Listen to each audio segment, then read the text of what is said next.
Assalamualaikum warahmatullahi wabarakatuh. My name is Nur Najwa. Today our group will present to you about Russia. My name is Nur Najwa and today I will present to you about the effect of the war. First is about the food crisis. Ukraine and Russia are major exports of wheat, barley, corn and cooking oil with a focus on Africa and the Middle East. Russia also a big fertilizer and petroleum producer. Disruption in the flow of these items are exacerbating other supply chain and climate issue, driving up food and petroleum costs, producing shortage and putting millions of people at risk of starvation. According to WTO Director General, the world's poor may be forced to go hungry due to the limited supplies and rising food price. According to WTO too, the greatest immediate economic impact of the Ukraine's crisis has been sharply increased commodity price. Food, energy, and fertilizer supplies from Russia and Ukraine are also threatened by the conflict. This is about the food crisis. Russia is the world's second largest natural gas and third largest oil producer. The European Union has relied heavily on Russian energy and is now ready to implement an oil embargo.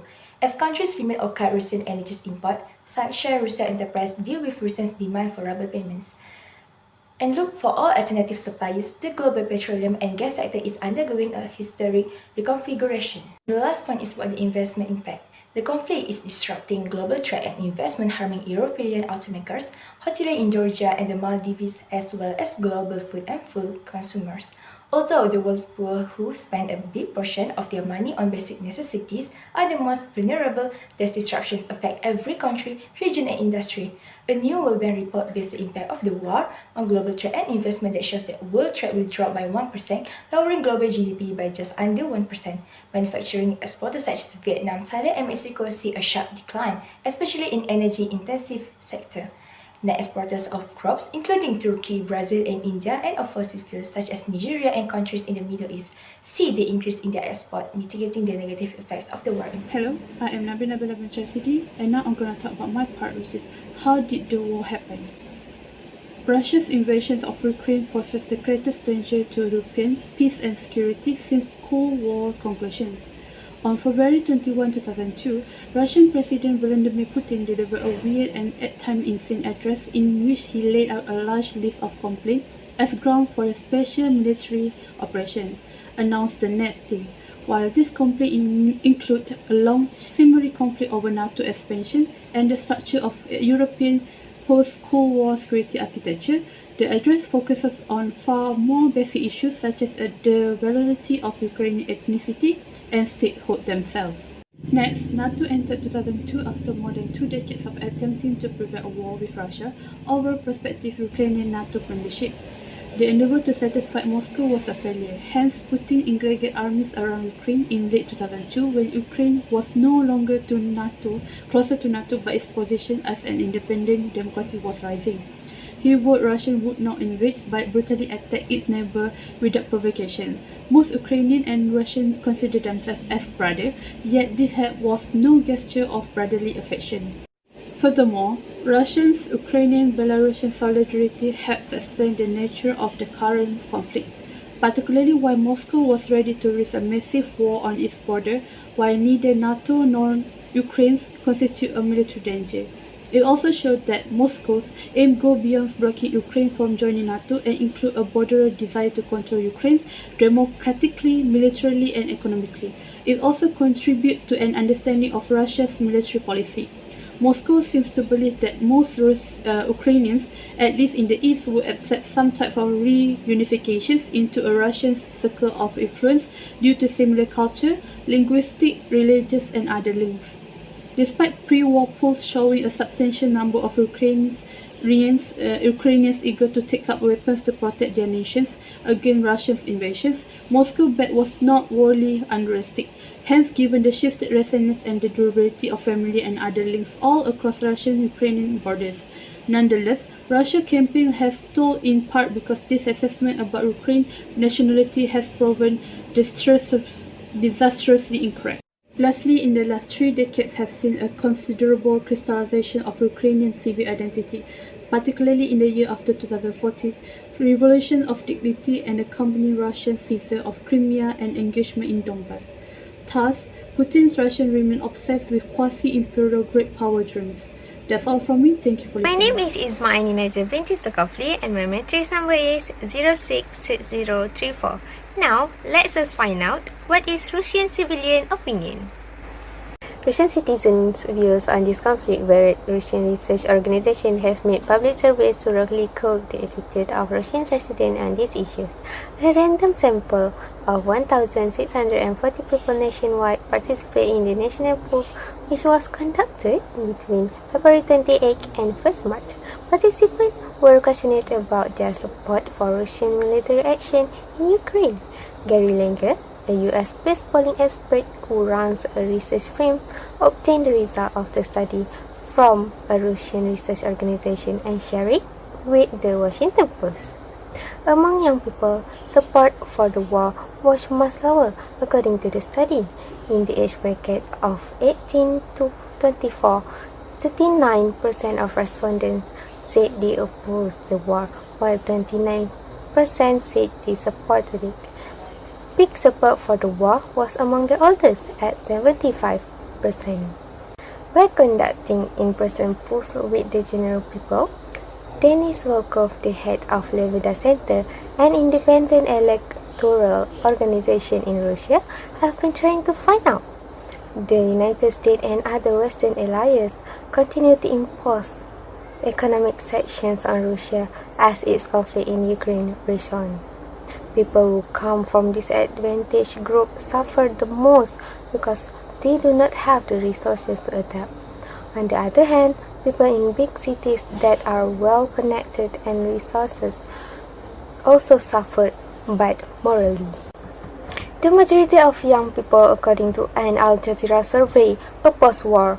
Various restrictions in the country have been in place since the war broke out, especially food, entertainment brands, and workers at Western Alliance company lost their job after being shut down immediately. All Russian citizens are prohibited from using social media and social networking sites, including Facebook, WhatsApp, and Instagram. There is strict police control there. There are residents in Russia who have left Russia, but there are also those who have had to cancel the intention of leaving Russia due to financial difficulties when ticket prices have risen dramatically by up to tenfold. Numerous industries in Russia have been impacted by inflation, which has also led to a substantial increase in the cost of goods. My name is Nur Fahima binti Muhammad Shukri Balastaran and my matric number is 065529. And I'll be explaining about why Russia hates NATO. The North Atlantic Treaty Organization, NATO, also known as the North Atlantic Alliance, is a military alliance consisting of 30 member states, 28 of which are European and 2 of North American. The organization was founded in aftermath of the World War II to carry out the North Atlantic Treaty, which was signed on April 4, 1949 in Washington, D.C., with the goal of maintaining peace and promoting political and economic cooperation on both sides of Atlantic. NATO's administrative headquarters are in Brussels, Belgium, and its military headquarters are near Mons, Belgium. In 1991, the North Atlantic Cooperation Council was established to build cooperation between NATO and the Russian Federation, while in 1994, Russia joined the Partnership for Peace project, and in the early 20s, NATO and Russia inked a slew of new cooperation agreements. The Russia-NATO Council was established in 2002 to address security issues and joint projects. Terrorism, military collaboration, including Russia's transportation of non-military international security assistance force, industrial cooperation, and weapons non-proliferation were among the key areas of cooperation between Russia and NATO. NATO has been attempting to form a partnership with Russia for more than 3 decades, developing communication and practical cooperation in areas of mutual interest. In response to Russia's unlawful and unconstitutional annexion of Crimea, Ukraine, which NATO will never recognize, practical cooperation has been discontinued since 2014. The channel of communication between the military and the government remained open. Russia's aggressive invasion of Ukraine and flagrant violence of international law constitute a severe danger to Euro-Atlantic security and will have geostrategic ramifications Moreover, Putin has expressed his displeasure that American missiles are on their approach to their homeland and has speculated on how America will react if missiles are stationed near the borders as a response to NATO expansion, such as in Canada or Mexico. If Ukraine joins NATO, Russia will be completely encircled. That is something Putin will not allow. In an opinion piece on Euronews, Geoffrey Van Orden of the Gold Institute for International Strategy stated that Putin has now demanded a reset and want all NATO forces evacuated, according to international strategy. In effect, he wants this country to acknowledge that they are in Moscow's sphere of influence. Russia wants NATO to halt its East European growth. Putin wants a commitment from NATO that Ukraine would not be admitted to the alliance. He wants NATO to return to its pre-1997 position and stop deploying weapons in Russia's vicinity. Assalamualaikum and good day everyone. I am Nur Iman Maisarah binti Mayidin. My matrix number is 068416.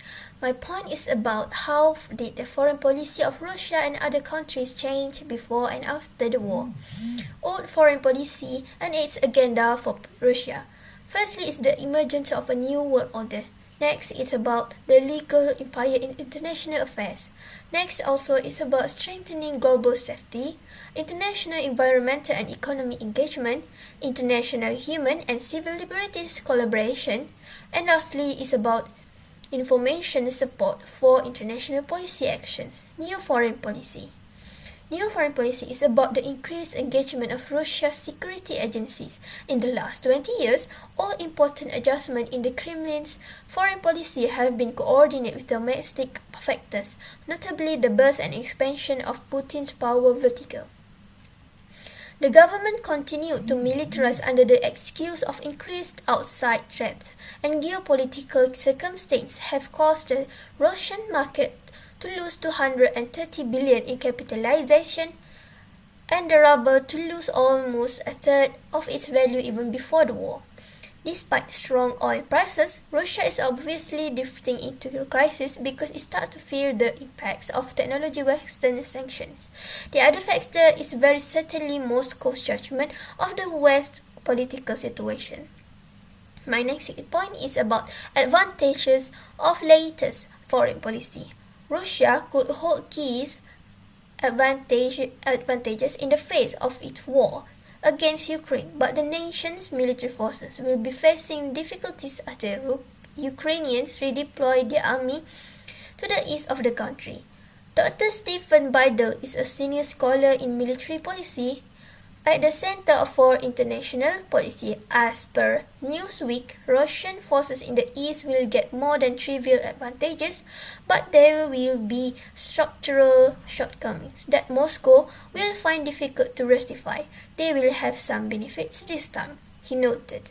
There in the east, military terrain is much more open, rendering cover and concealment more difficult for Ukrainian soldiers. That round, the Russians don't want to fall into the trap of spreading troops too thin over a 6-to-10 axis approach, he said. That's all from me, and I'll be passed to the next presenter. Thank you. As for the result and conclusion, this conflict continued to take place. The globe has descended into chaos as evidenced by rising price and the resignation of governors or national leaders in third world countries.